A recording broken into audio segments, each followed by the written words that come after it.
En esta oportunidad quiero hablarles referente a el rapto. ¿Cuándo será? Lo primero que quiero decirles es que la enseñanza del arrebatamiento es un tema escatológico, es un tema de un evento futuro. Hay posturas que creen que el arrebatamiento es 7 años antes del fin, en la mitad o al final. Yo no les vengo a hablar de posturas, yo les vengo a hablar conforme a lo que la Biblia me muestra acerca del arrebatamiento. Puede que tenga que hacer alguna aclaración o algún comentario referente a una postura, pero no vengo a hablarles de posturas, vengo a hablarles de lo que me habla la Biblia referente al arrebatamiento de la iglesia, de aquellos que hemos creído en Jesucristo. ¿Qué significa el rapto? La palabra arrebatar, porque realmente la palabra rapto no la encontramos en la Biblia, encontramos la palabra arrebatar, lo que significa quitar una cosa a una persona con violencia o con rapidez, que en este caso sería quitar una persona con violencia o con rapidez, para meterlo en el contexto del arrebatamiento de la iglesia. Esta palabra arrebatar es traducida del griego, de la palabra harpazo, que lo encontramos en la concordancia Strong 726, en su definición de harpazo: arrebatado, arrebata, arrebatarle, entre otras definiciones. Y vemos unos ejemplos del uso de esta palabra. Dice: propiamente tomar por la fuerza, arrebatar, de repente, de manera decisiva, como el acto de apoderarse de alguna recompensa, botín o premio. Tomar mediante una demostración abierta de fuerza, no de manera furtiva ni secreta.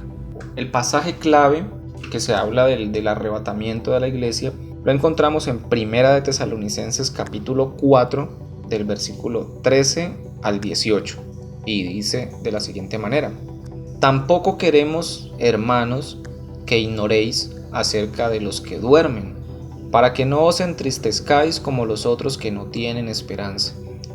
Porque si creemos que Jesús murió y resucitó, así también traerá Dios con Jesús a los que durmieron en él.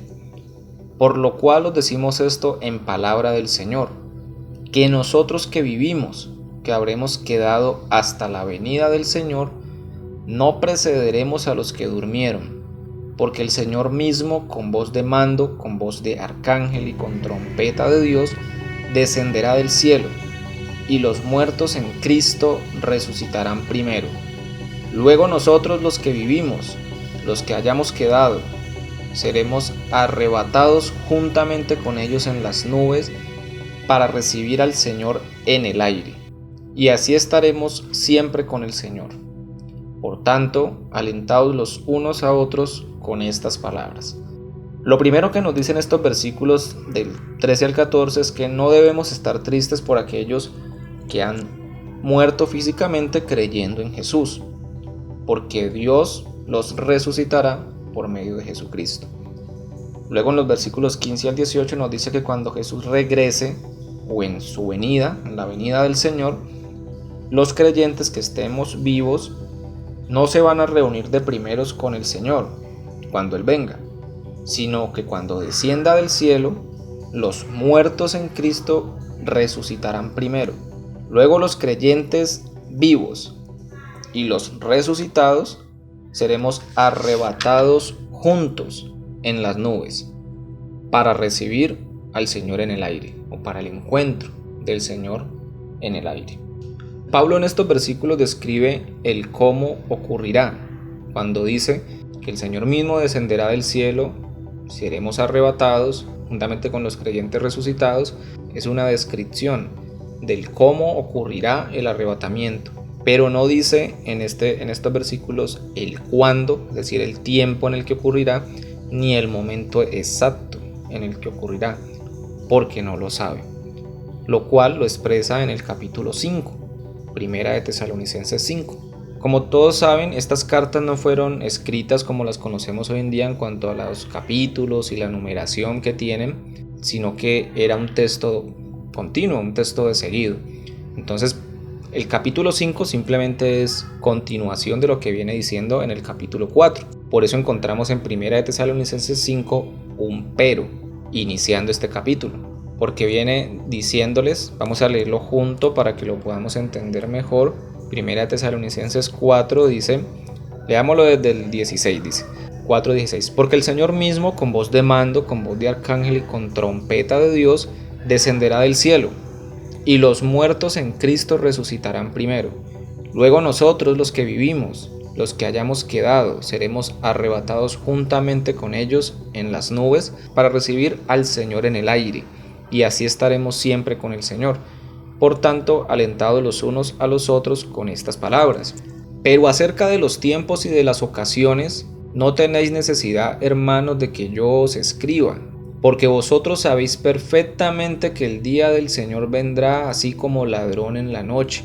En estos versículos Pablo les menciona a los cristianos de Tesalónica que ellos no tienen necesidad de que les escriba sobre el cuándo y en qué momento exacto vendrá el día del Señor o día de la ira, que todos los que han leído la palabra y la han estudiado saben que el día del Señor es el día de la ira, el cual es el mismo día de la venida del Señor. El día del Señor o día de la ira se llevará a cabo en su venida, para que me entiendan un poco más. Porque ustedes saben, les dice Pablo, y saben perfectamente, que el día del Señor vendrá así como ladrón en la noche.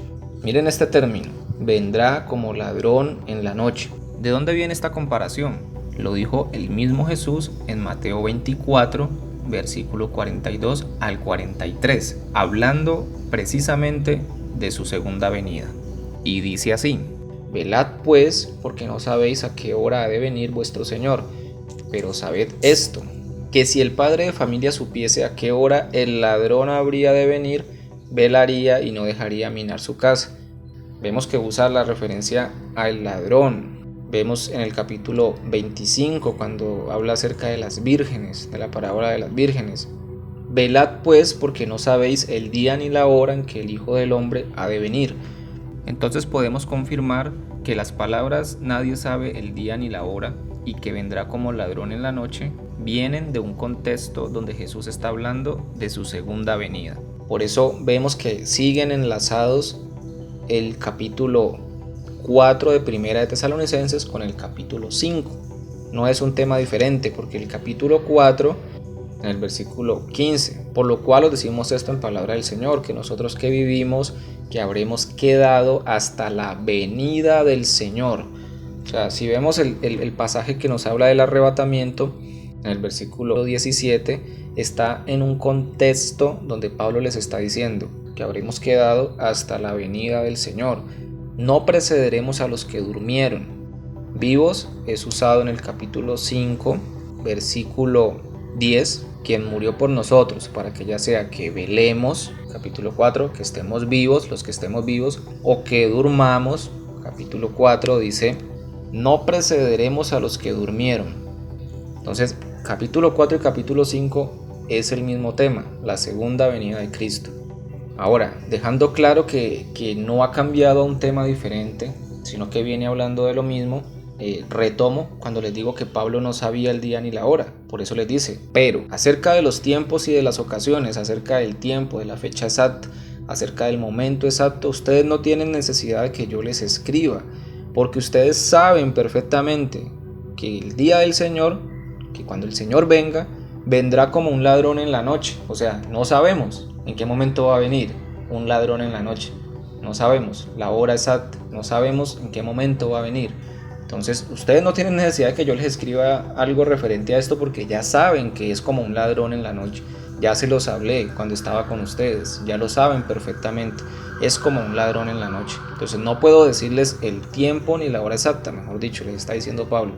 Cuando se usa la palabra pero, o cuando usamos la palabra pero, es para contraponer un concepto a otro o para ampliar lo dicho anteriormente. Es decir, en un ejemplo me van a entender más. Voy a dar clases de inglés gratis, pero no sé cuándo voy a empezar. Has hecho el trabajo tal cual como te lo pedimos, pero te faltó esta cosita. ¿Cómo sabemos que tiempo y ocasión se está refiriendo a una fecha exacta, a un momento exacto? ¿Cómo podemos decir esto? Bueno, las palabras tiempo y ocasión también fueron usadas por Salomón. Eclesiastés capítulo 9 versículo 11. Me volví y vi debajo del sol, que ni es de los ligeros la carrera, ni la guerra de los fuertes, ni aun de los sabios el pan, ni de los prudentes las riquezas, ni de los elocuentes el favor, sino que tiempo y ocasión acontecen a todos. Un tiempo y una ocasión acontecen a todos, o sea, a todos, tanto a fuertes como a débiles, como a sabios y a no tan sabios. Les acontece un tiempo y una ocasión, les llega un momento, un tiempo y un momento exacto o una oportunidad exacta para ganar la carrera, para ganar la guerra, para alcanzar riquezas. O sea, todos tienen un tiempo y una ocasión para triunfar, para ganar, para hacer riquezas, para amar. Entonces hay un tiempo y una ocasión para todo, hay un tiempo y un momento exacto dado por Dios. Vamos a ver dos ejemplos en la misma escritura. Vamos a Hechos, capítulo 1, versículo 6 al 7. Aquí en este capítulo 1 iniciando nos habla de la ascensión del Señor, cuando ya va a ascender a los cielos y está reunido con sus discípulos. Dice, entonces, versículo 6, entonces los que se habían reunido le preguntaron diciendo, Señor, ¿restaurarás el reino a Israel en este tiempo? Miren la pregunta. La pregunta es sobre la restauración del reino de Israel en este tiempo. Él les dijo, no os toca a vosotros saber los tiempos o las sazones. Aquí la palabra sazones es la misma palabra ocasión. De hecho, la nueva versión internacional lo traduce como ocasión. Reina Valera actualizada lo traduce como ocasión. No os toca a vosotros saber los tiempos o las sazones que el Padre puso en su sola potestad. Mire, cuando Él les dijo tiempos y ocasiones no les estaba cambiando el tema, simplemente les estaba diciendo la restauración del reino de Israel, ustedes no les compete saber en qué tiempo y en qué momento exacto se va a llevar a cabo. Entonces vemos que esta palabra tiempo y ocasiones es usada precisamente para responder una pregunta del cuándo se iba a restaurar el reino de Israel, en qué tiempo. Y Él les dice, no les toca a ustedes saber en qué tiempo y en qué ocasión va a ocurrir esto. El Padre lo puso en su sola potestad. Un ejemplo más, si no ha quedado claro. Mateo 26:34.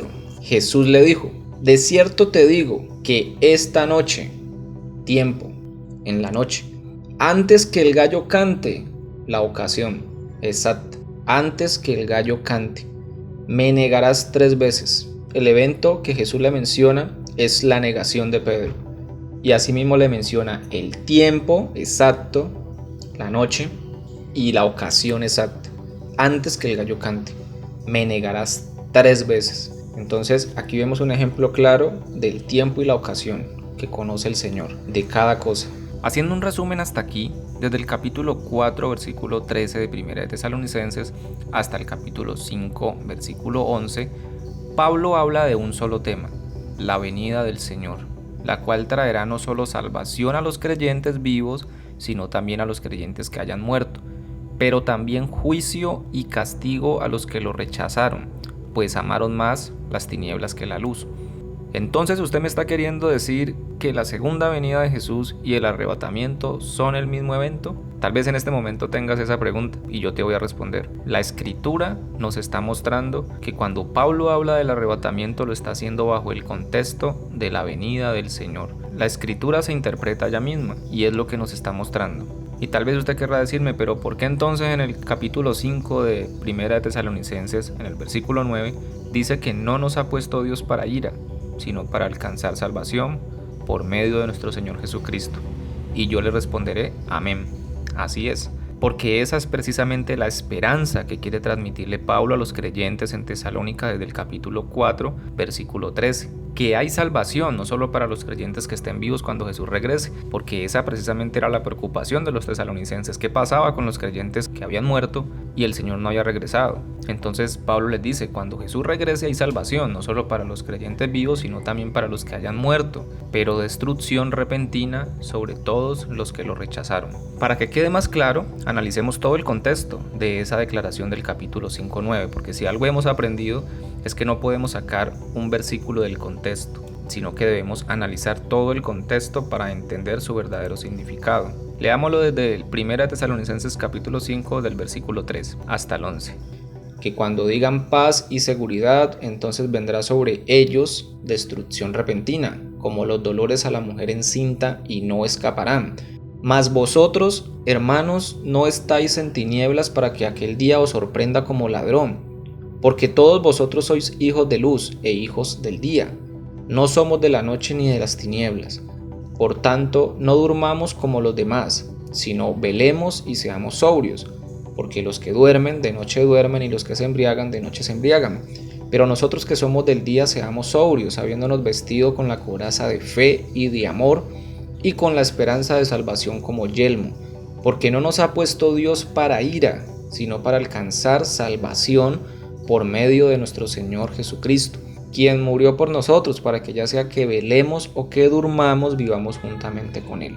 Lo repito, para que ya sea que estemos vivos o que hayamos muerto, traduciendo la palabra velemos y durmamos en este contexto, vivamos juntamente con Él. Si analizamos todo el contexto, nos está diciendo que para los no creyentes el día del Señor los va a sorprender como ladrón en la noche, trayendo destrucción repentina, pero que a los creyentes no nos va a sorprender el día del Señor o la venida del Señor como un ladrón, porque somos hijos de Dios y prácticamente lo vivimos esperando. Y Dios no nos ha puesto o escogido para derramar su ira, sino para salvarnos por medio de Jesucristo, quien murió por nosotros, para que ya sea que estemos vivos o muertos físicamente cuando Él regrese, vivamos juntamente con Él. Y ya como punto final, Pablo nos muestra o nos revela un misterio más, el cual, por supuesto, se lo reveló el Señor. Y lo encontramos en 1 Corintios 15, versículos 51 al 52. Y dice así: He aquí os digo un misterio. No todos dormiremos, pero todos seremos transformados. En un momento, en un abrir y cerrar de ojos, a la final trompeta. Porque se tocará la trompeta, y los muertos serán resucitados incorruptibles, y nosotros seremos transformados. Este pasaje se ha usado para enseñar que los creyentes serán arrebatados en un abrir y cerrar de ojos. Pero, ¿es realmente lo que dice este pasaje? Si lo leemos detenidamente, podemos darnos cuenta que lo que ocurre en un abrir y cerrar de ojos es la transformación del cuerpo a la final trompeta. Pues nos está diciendo que los muertos resucitarán con un cuerpo incorruptible y los creyentes vivos seremos transformados. No vemos que diga que seremos arrebatados en un abrir y cerrar de ojos. Dice, no todos dormiremos. Vuelve Pablo a usar la palabra dormir para referirse a la muerte. Pero todos seremos transformados en un momento, en un abrir y cerrar de ojos a la final trompeta. Porque se tocará la trompeta y los muertos serán resucitados incorruptibles. Ahí va a haber una transformación del cuerpo. Muertos, resucitados incorruptibles, y nosotros seremos transformados, que de hecho lo sigue diciendo en el versículo 53 en adelante. Si leemos todo el contexto del capítulo 15 de 1 Corintios, podemos entender que todo el tema de este capítulo es sobre la resurrección de los muertos que creen en Jesús. Aunque no nos está diciendo que el arrebatamiento va a ser en un abrir y cerrar de ojos, sino la transformación del cuerpo, por las escrituras mismas en 1 Tesalonicenses 4, del 15 al 17, sabemos que lo que sigue después de esta transformación es el arrebatamiento. Lo que viene en esta segunda parte es algo que se predica muy poco o que no se hace. Honestamente, yo no he escuchado que toquen estos pasajes que vamos a ver en la segunda parte de este video. Tal vez sí lo hayan hecho, como les digo, no lo sé, pero yo no lo he escuchado y no entiendo por qué. Porque hace parte de la escritura. En la verdad que nos revela la escritura es en la que debemos creer, por difícil que parezca. Los que ya escucharon la primera parte y comprobaron detalladamente lo que estudiamos, ya saben lo que dice la palabra respecto al arrebatamiento de la iglesia. Y en esta segunda parte tendremos bases mucho más sólidas para confirmar dicha enseñanza. Pablo dijo que los judíos de Berea eran más nobles que los de Tesalónica porque escudriñaban las escrituras para comprobar si lo que Pablo les decía era verdad. Y no se trata de lo que yo creo, sino lo que dice la palabra. Tal vez estés pensando, ¿y qué pasa entonces con lo que dice el Apocalipsis? El Apocalipsis ha tenido muchas interpretaciones. ¿Por qué? Porque aunque algunas cosas son claras, otras no tanto, lo cual da cabida a especulaciones y diversas interpretaciones. Pero el tema del arrebatamiento lo encontramos con claridad en varios libros o cartas del Nuevo Testamento, y sin embargo ha tenido malas interpretaciones, por no leerse detalladamente el contexto o simplemente porque ya hay una idea preconcebida de cuándo será, de cómo será, y como es la más fácil y cómoda tal vez, no se quiere creer o se dificulta creer en lo que realmente dice la Escritura, aunque se den los argumentos con la misma palabra de Dios. Quiero aclarar que este tema no es para contienda entre hermanos. Si la Escritura enseña que es 7 años o 3 años y medio antes del día final, créanlo. Pero si enseña que es al final, créanlo también y sigan confiando en Dios, porque ese es nuestro deber, seguir confiando, seguir creyendo en el Señor. En esta segunda parte vamos a estudiar el capítulo 1 y 2 de la segunda carta de Pablo a los tesalonicenses.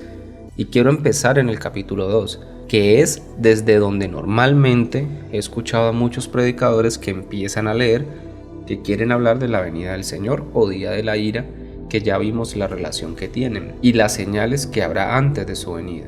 Leamos entonces 2 de Tesalonicenses capítulo 2, versículo 1 al 5. Dice: Pero con respecto a la venida de nuestro Señor Jesucristo y nuestra reunión con Él, os rogamos, hermanos, que no os dejéis mover fácilmente de vuestro modo de pensar, ni os conturbéis ni por espíritu, ni por palabra, ni por carta como si fuera nuestra, en el sentido de que el día del Señor está cerca. Versículo 3. Nadie os engañe en ninguna manera, porque no vendrá sin que antes venga la apostasía, y se manifieste el hombre de pecado, el hijo de perdición, el cual se opone y se levanta contra todo lo que se llama Dios o es objeto de culto, tanto que se sienta en el templo de Dios como Dios, haciéndose pasar por Dios. ¿No os acordáis que cuando yo estaba todavía con vosotros os decía esto? Pablo dice en el versículo 1, nuestra reunión con Él. Leámoslo nuevamente. Pero con respecto a la venida de nuestro Señor Jesucristo y nuestra reunión con Él, claramente está haciendo mención al momento en que seremos arrebatados para reunirnos con Jesucristo. Entonces la pregunta sería, si la segunda venida del Señor no tiene nada que ver con el arrebatamiento de la iglesia, o es un evento diferente, ocurre 7 años o 3 años y medio antes del fin, antes de su segunda venida, ¿por qué Pablo dice, pero con respecto a la venida de nuestro Señor Jesucristo y nuestra reunión con Él? ¿Por qué menciona estos dos eventos, como se conocen, si tenemos varios años de separación el uno del otro, como se cree? Para entender esto, tenemos que aplicar lo que aprendimos en la primera parte de este tema, y es leer detenidamente el contexto para obtener el verdadero significado de lo que está diciendo la Escritura. Si lo notaste, este capítulo 2 empieza con un pero, y ya vimos también lo que eso significa. El capítulo anterior contiene lo que complementa esto que Pablo está diciendo. Pero antes de leer el contexto, les quiero adelantar un panorama general para comprender lo que estaba pasando. Los creyentes en Tesalónica eran ejemplo de fe y de amor para con los demás, pero estaban sufriendo persecución precisamente por su fe en Jesucristo. Como Pablo lo dice en el capítulo anterior que vamos a leer, estaban siendo atribulados. De hecho, esta tribulación ya venía sucediendo desde que Pablo les escribió la primera carta, y lo podemos comprobar en 1 de Tesalonicenses capítulo 2 versículo 14, que dice: porque vosotros, hermanos, vinisteis a ser imitadores de las iglesias de Dios en Cristo Jesús que están en Judea, pues habéis padecido de los de vuestra propia nación las mismas cosas que ellas padecieron de los judíos. ¿Y qué fue lo que padeció la iglesia en Judea? Persecución por causa de su fe en Jesús. Lo dice en el libro de los Hechos. Leamos también 1 de Tesalonicenses capítulo 3 versículo del 1 al 4.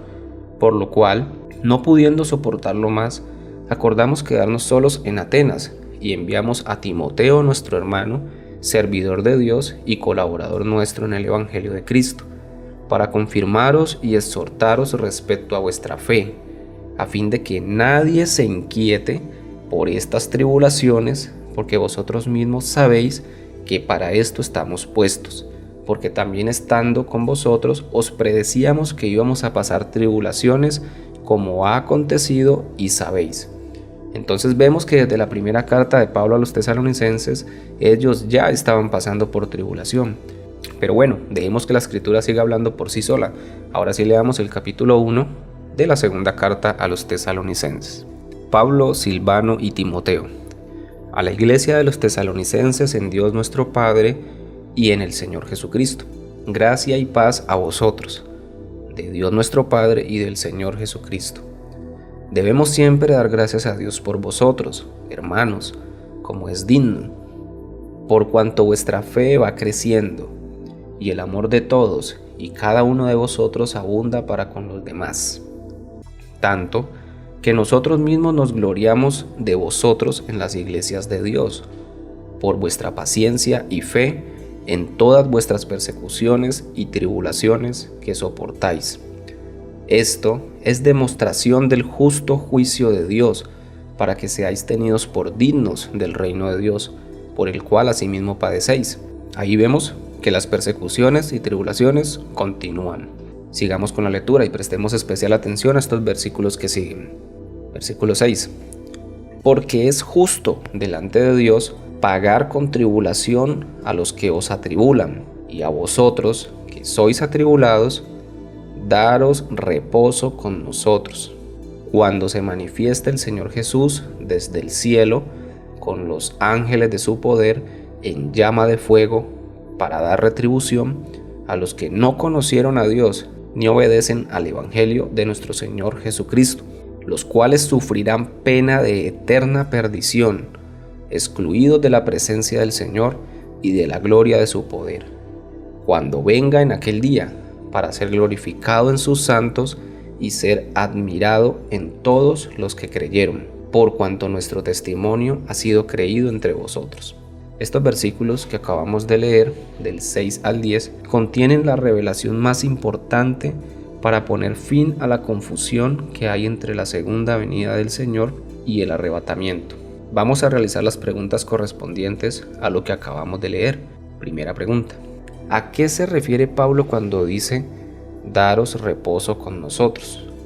¿Cuál es ese reposo? Ese reposo, conforme al contexto, dice que será dado por Dios para dejar de ser atribulados y tener tranquilidad, que es lo que viene cuando salimos de una tribulación, cuando pasamos ese problema, cuando superamos una situación difícil. Viene una paz, viene una tranquilidad, viene un reposo. Segunda pregunta: ¿cuándo dice Pablo que van a tener reposo de las persecuciones y sufrimientos? Pablo, Silas y Timoteo, que están escribiendo la carta, como los tesalonicenses y obviamente todos los creyentes. La respuesta la encontramos en los mismos versículos. Dice: cuando Jesús se manifieste desde el cielo. Manifestar significa mostrar, dejar ver, dar a conocer. Leámoslo de nuevo, versículo 7. Y a vosotros, que sois atribulados, daros reposo con nosotros, cuando se manifieste el Señor Jesús desde el cielo, con los ángeles de su poder. Solo en esto que acabamos de leer podemos entender que ese reposo para el creyente vendrá cuando el Señor se manifieste desde el cielo con los ángeles de su poder. Traduzcamos la palabra manifestar como lo veíamos. Ese reposo vendrá para los creyentes cuando el Señor se deje ver, cuando el Señor se muestre, cuando el Señor se dé a conocer desde el cielo con los ángeles de su poder en llama de fuego. ¿Qué más va a pasar cuando se manifieste? Lo seguimos viendo en los mismos versículos. La respuesta: castigará a todos los que no lo conocieron ni le obedecieron. Eso es el día de su ira, porque traerá castigo al impío, traerá retribución. Se perderán eternamente y serán excluidos de la presencia del Señor y la gloria de su poder. Esto es juicio. Leámoslo, versículo 8. Para dar retribución a los que no conocieron a Dios ni obedecen el Evangelio de nuestro Señor Jesucristo, los cuales sufrirán pena de eterna perdición, excluidos de la presencia del Señor y de la gloria de su poder, cuando venga en aquel día para ser glorificado en sus santos y ser admirado en todos los que creyeron, por cuanto nuestro testimonio ha sido creído entre vosotros. Miren, ahí Pablo los está metiendo a ellos como creyentes entre esos últimos que él dijo ahí, y ser admirado en todos los que creyeron. O sea, él va a venir, se va a manifestar, va a venir con sus ángeles en llama de fuego para dar retribución a los que no conocieron a Dios, y dice que en ese mismo día va a ser glorificado en sus santos y ser admirado en todos los que creyeron, y los mete a ellos entre esos que creyeron. O sea, les dice, ustedes van a ser de los que admiren al Señor cuando aparezca en ese día. Aquí hay que hacer una nota, y es que el mismo Pablo esperaba la manifestación del Señor Jesucristo en sus días. Así lo dice en su primera carta cuando está hablando de la venida del Señor, y dice: los que estemos vivos, los que hayamos quedado hasta su venida. Y aquí podemos ver que él también está esperando que en su tiempo el Señor aparezca, porque Pablo, como estudiábamos, se le había revelado el cómo iba a ocurrir el arrebatamiento, pero no el cuándo. Entonces, ¿qué me está diciendo Pablo? Que cuando el Señor Jesús venga con sus ángeles, todos lo verán, los creyentes lo admirarán y serán reunidos con él.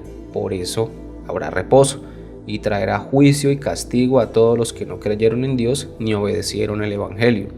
Ahora sí podemos entender lo que Pablo dice en el capítulo 2, pero con respecto a la venida de nuestro Señor Jesucristo y nuestra reunión con Él, o sea, con respecto a lo que les acabo de decir que ocurrirá. Ahora podemos entender por qué está combinando estos dos mismos eventos, llamémoslo así, pero no es así. Al final les voy a explicar por qué no es así. Pero dice: pero con respecto a la venida de nuestro Señor Jesucristo y nuestra reunión con Él, os rogamos, hermanos, que no os dejéis mover fácilmente de vuestro modo de pensar, ni os conturbéis, ni por espíritu, ni por palabra, ni por carta como si fuera nuestra, en el sentido de que el día del Señor está cerca. O sea, en el sentido de que ese día de su manifestación, de nuestra reunión con Él, y el juicio y castigo que traerá, está cerca. No se dejen mover fácilmente. Pablo les hace esta recomendación porque al parecer estaban circulando noticias falsas de que ya había llegado el día del Señor, o que estaba cerca, lo cual los tenía inquietos, porque si ya había llegado, no lo vieron, ni se reunieron con Él. Y si estaba cerca, ¿para qué seguir trabajando? Pues conforme al siguiente capítulo, algunos estaban de ociosos y vagos sin querer trabajar. Si aquí está hablando de dos eventos diferentes que ocurren en años diferentes, ¿por qué Pablo simplemente no les dice tranquilos, que nadie los engañe? Porque 7 años antes, o 3 años y medio antes de su manifestación, del día de su ira, donde traerá el castigo al que no quiso conocer a Dios, al que lo rechazó, 7 años antes o 3 años y medio, nos reuniremos con Él. No se preocupen, ustedes no verán el día del Señor, el tiempo del castigo. Ustedes ni siquiera van a estar cerca de ese día en el que el Señor va a traer castigo sobre la tierra. Pero por el contrario, Pablo les recuerda lo que debe pasar antes de que venga el Señor, para que sigan perseverando en la fe, guardando su palabra, pero también para que tengan entendimiento de los tiempos. Y lo vemos desde el versículo 3, que dice: nadie os engañe en ninguna manera, porque no vendrá sin que antes venga la apostasía. Es decir, no vendrá el Señor sin que antes se aparten muchos de la fe, que es lo que significa la apostasía, apartarse de la fe, y se manifieste el hombre de pecado, el hijo de perdición, el cual se opone y se levanta contra todo lo que se llama Dios o es objeto de culto, tanto que se sienta en el templo de Dios como Dios, haciéndose pasar por Dios. ¿No os acordáis que cuando yo estaba todavía con vosotros os decía esto? Miren, Pablo ya presencialmente les había hablado de esto, de lo que les acaba de recordar. Les dice, versículo 5, ¿no os acordáis que cuando yo estaba todavía con vosotros os decía esto?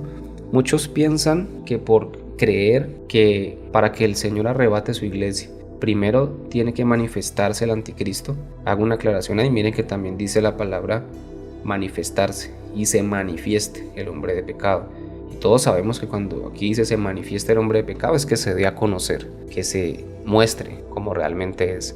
Entonces, porque creemos lo que la escritura está diciendo, porque no estoy inventando ni estoy sacando la palabra fuera del contexto, estamos leyendo dentro del contexto. Entonces muchos creen que porque vemos que la escritura está diciendo que el arrebatamiento no ocurrirá hasta que se manifieste el hombre de pecado. Entonces muchos dicen que por eso estamos esperando es al anticristo y no al Señor, pero es algo fuera de la realidad, o por lo menos yo no lo creo de esa manera. O sea, yo no estoy esperando al anticristo, yo estoy esperando a mi Señor, pero no puedo obviar que Pablo está diciendo, guiado por el Señor, que primero se tiene que manifestar el anticristo. Yo estoy esperando es al Señor, pero hay una señal que se dio antes de que venga el Señor, varias señales, pero en este caso estamos viendo que dice, el Señor no vendrá sin que antes venga la apostasía y se manifieste el hombre de pecado. Cuando queremos realmente adquirir un conocimiento conforme a la Escritura y no tratamos de justificar la idea preconcebida que ya tenemos o que nos han enseñado, por eso tienes que leer la Escritura bajo el contexto y queriendo encontrar el verdadero significado de la misma.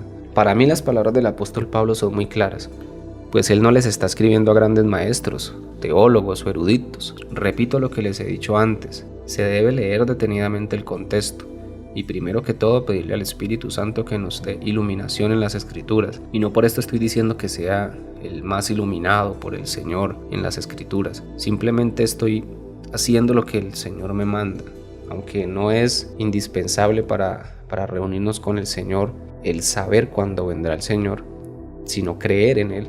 Es importante conocer la verdad, es importante saber los tiempos, o por lo menos lo que el Señor nos ha permitido ver en su palabra, porque pongamos un ejemplo, si viene 7 años antes del fin y somos arrebatados 7 años antes, pues gloria a Dios, bendito el Señor. Yo quisiera que fuera así, se los he dicho, mucho antes de hecho, pero ¿qué pasa si el Señor no viene 7 años antes del fin? ¿Qué pasa con aquellos que han creído en que así es y no ocurre así? Si empiezan a ver cosas que para ellos no debían ver o no debían estar aquí en la tierra cuando empezaron a acontecer, si no están realmente afirmados y cimentados en la esperanza en el Señor, en su fe, van a pensar que todo era mentiras. Tal vez volverán atrás, solo el Señor lo sabe y Dios nos guarde a todos.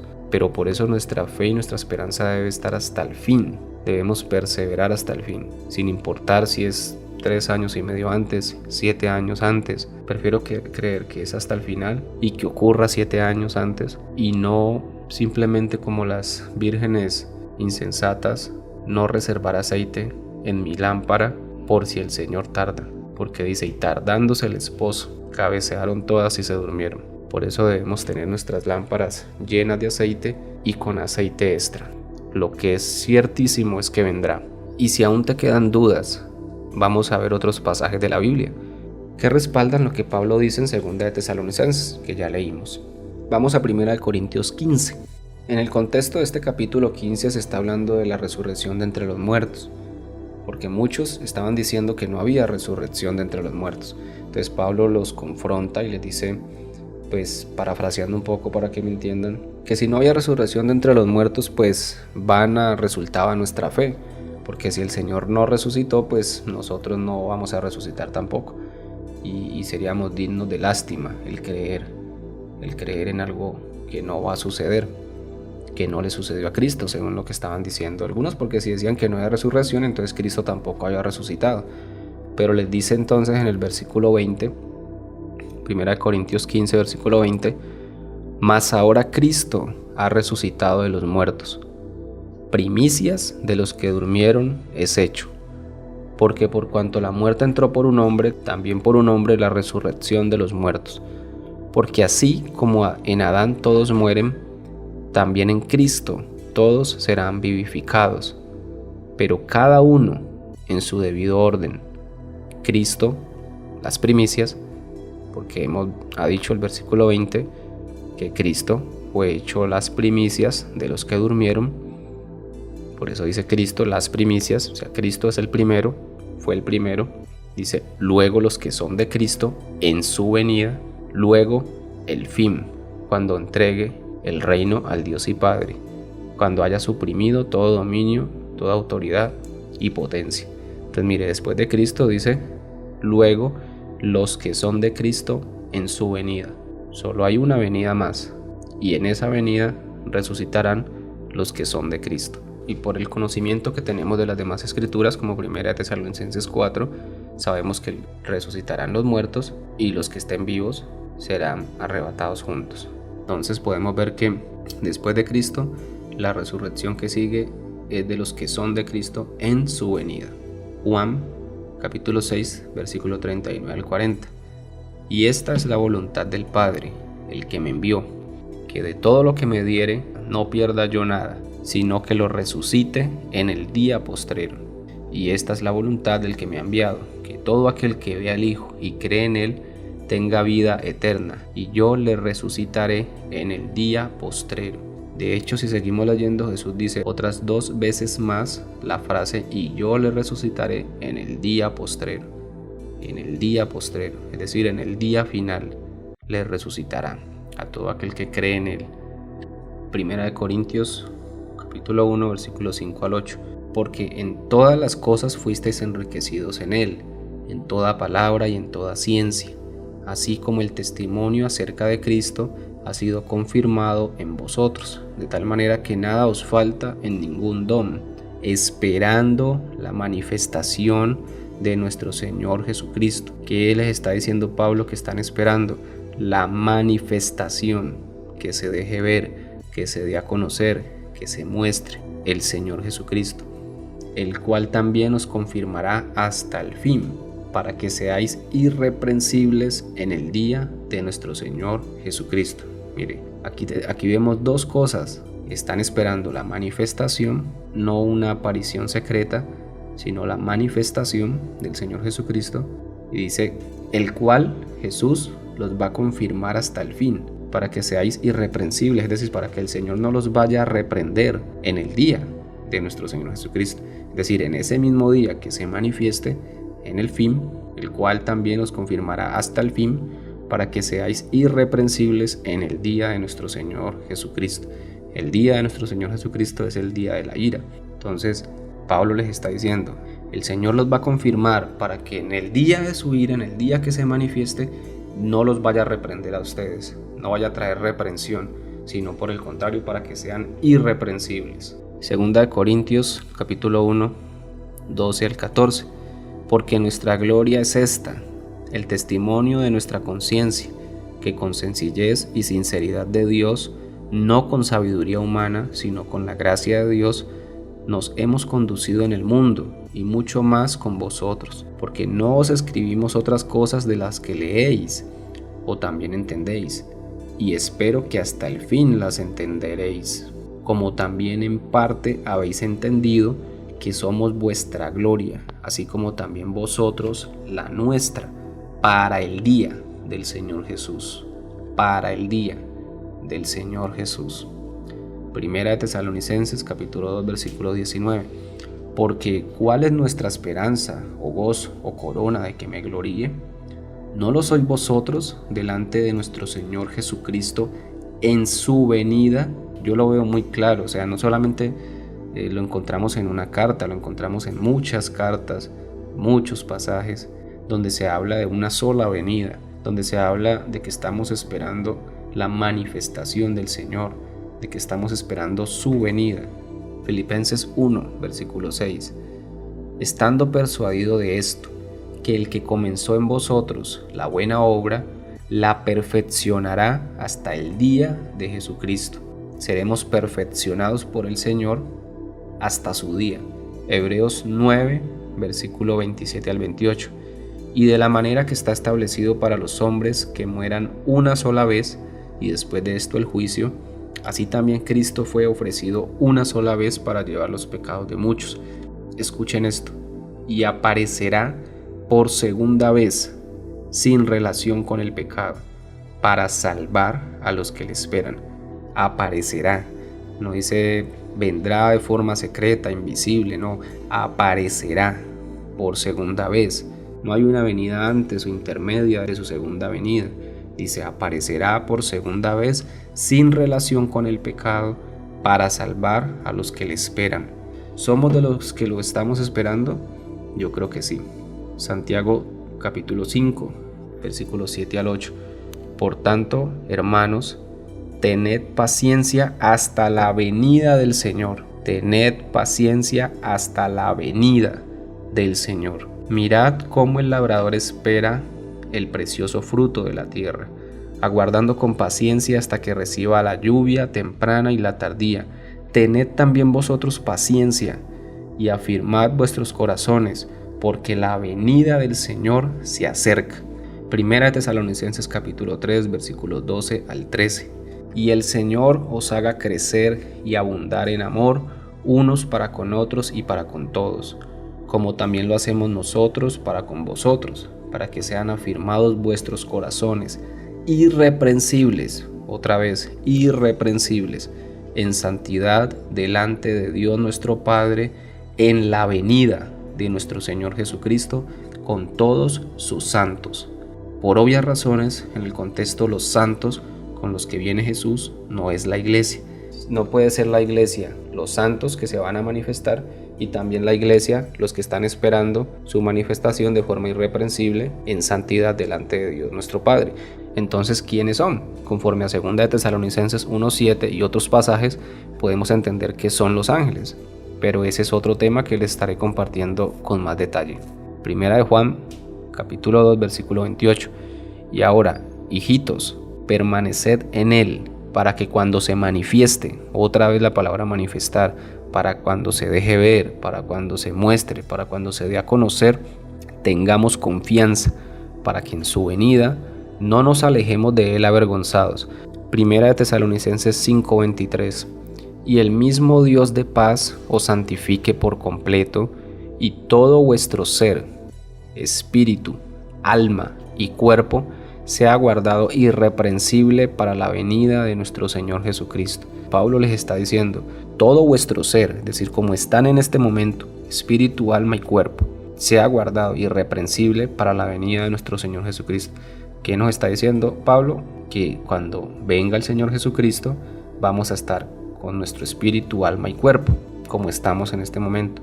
No les he mencionado nada referente al tema de la gran tribulación, porque sé que para algunos ese está siendo el principal conflicto en sus mentes para aceptar lo que nos dice la palabra. Pero ese es otro tema que les estaré compartiendo con más detalle. Porque algunos argumentos son los que dice Pablo en 1 de Tesalonicenses 5:9, porque no nos ha puesto Dios para ira, sino para alcanzar salvación por medio de nuestro Señor Jesucristo.